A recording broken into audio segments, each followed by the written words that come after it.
Okay. Hello, everyone. My name is Sandoval Rodriguez, and I'll be talking about a topic involving how intersections of race, ethnicity, and gender shape the experiences of Asian American women, particularly regarding issues such as workplace discrimination, representation in media, and access to healthcare services. Today, I am doing a presentation. It's gendered racism against Asian American women, and of course, it's by Sandoval Rodriguez. And I feel like this topic has been in my life for so long, but before entering this class, I feel like now I'm more open to it. I feel like I'm now seeing like the discrimination going on. I've seen movies from like the 80s, from the 90s, from the 2000s, and seeing how much Asian American women are sexualized, they're discriminated, they're known to be put as a bubble and named by other people instead of them having a voice and representing who they actually are. So I want to begin with my presentation. So yes.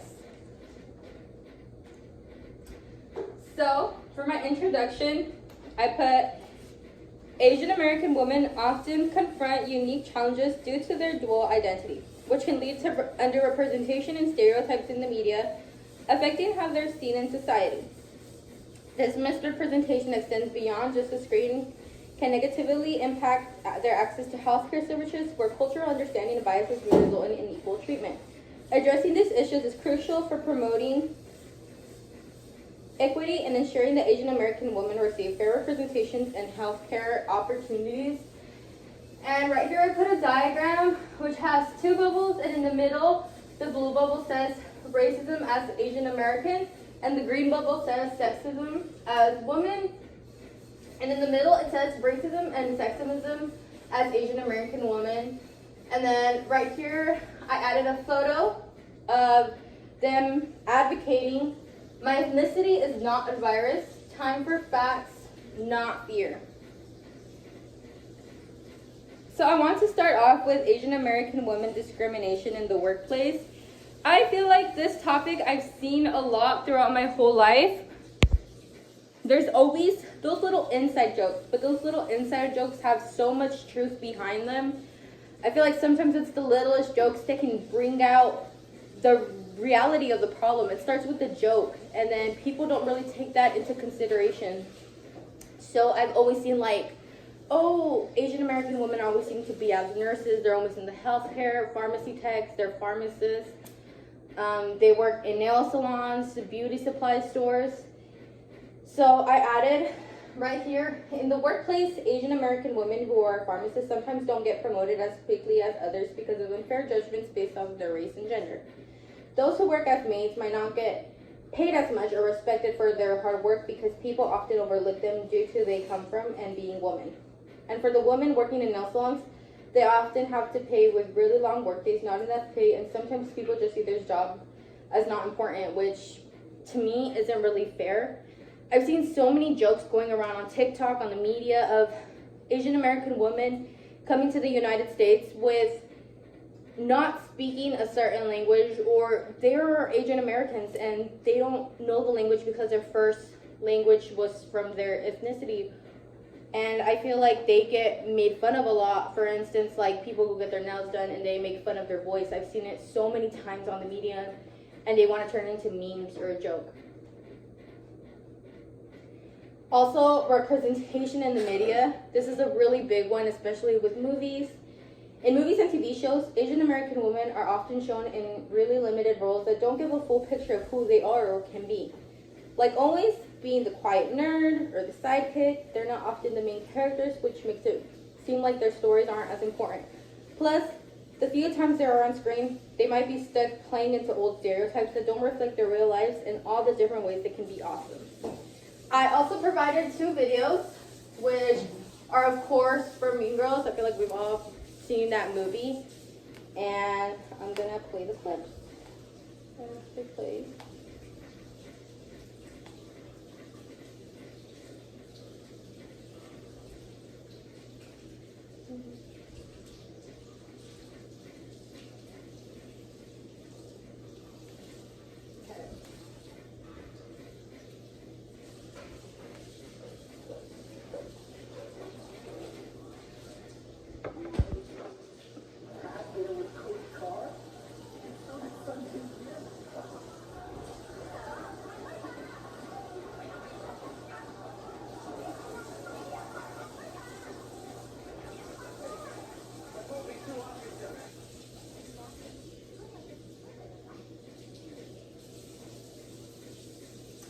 I also want to play this second link, which can give a more realistic point of view.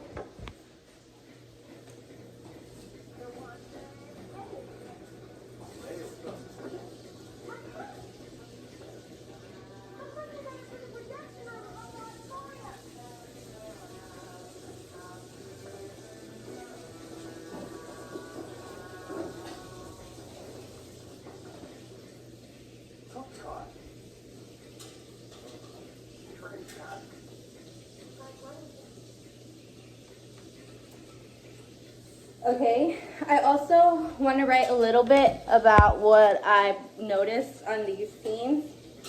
In Mean Girls, the portrayal of Vietnamese characters was shown as them first off speaking in broken English and heavily accented, which was played for laughs and reinforcing negative stereotypes. They were depicted as overly sexualized, as we can see in the video. Coach Carl and the student, which is underage, was being laughed at as a joke, and a large amount of discrimination and sexualization. They were depicted as overly sexualized, wearing tight clothing, and being involved in a joke about inappropriate sexual behavior, which objectifies them and suggests as a one-dimensional view of Asian women. This right here should have already been a huge red flag because, for instance, the girl, she was an Asian American woman, of course. She was wearing very tight clothing. As you can see, her cleavage was being shown. She was being definitely sexualized, groomed by a grown man, and we saw it being very normalized in live TV and in other TV shows.